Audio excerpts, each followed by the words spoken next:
5 seconds. Start. Dear friends, I am very glad that we are all meeting here on this happy occasion, and I am also glad that I am asked to address you now that you are all conferred with degrees. I wish you success in your life. At present, there is a general complaint that the universities are failing to produce able young men and women who can serve the country without self interest. I have been a teacher for over 40 years of my life, being acquainted fully with the functioning of universities. I would like to explain clearly the real factors that are responsible. University is essentially a corporation of teachers and students. The relations between the two have been of a scared character. The kind of education that we provide to our youth is determined mostly by the kind of men and women we secure as teachers. At present, the condition of teachers is deplorable. They are not placed above want. The university teacher should be so paid as to enable him to live in comfort. If he is to devote himself to learning, teaching, and research, as they are low paid, best intellectuals are seeking attractive jobs elsewhere, and they are not willing to act as teachers in universities. Every attempt should be made to draw a good number of able persons into the teaching profession.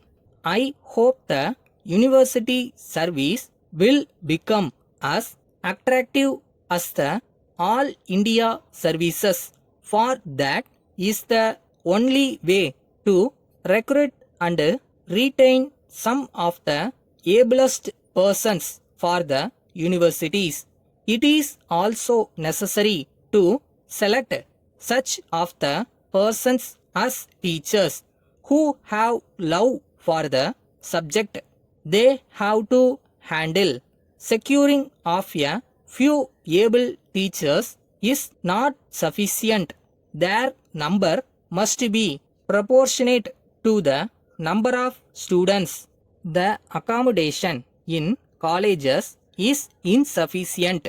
A classroom which can normally accommodate 30 students has now to accommodate 5 times the normal number of students. It is no doubt true that such overcrowding is not conducive to the students to get adequate tuition or moral guidance. Some of the educational institutions have become commercialized and adopt the shift system as in factories.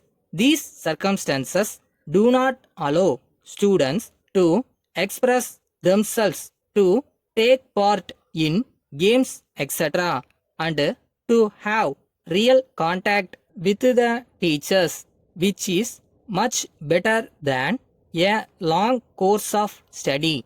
Thank you for the opportunity given. Dear parents, you are aware that we are meeting once in a year to celebrate our annual school function.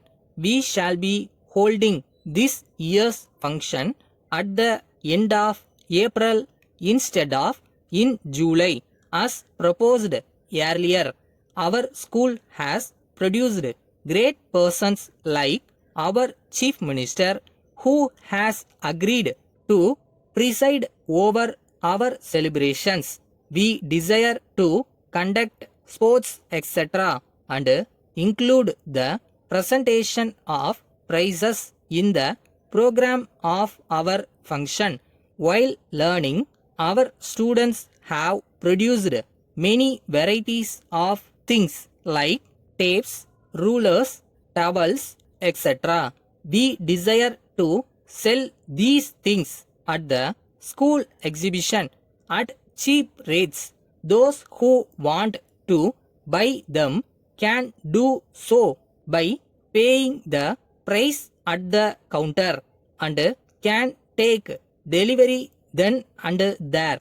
This will give you the opportunity of seeing the works of your children while at the same time enjoying a pleasant afternoon in the school playing fields. I request you to cooperate with us. Yours sincerely,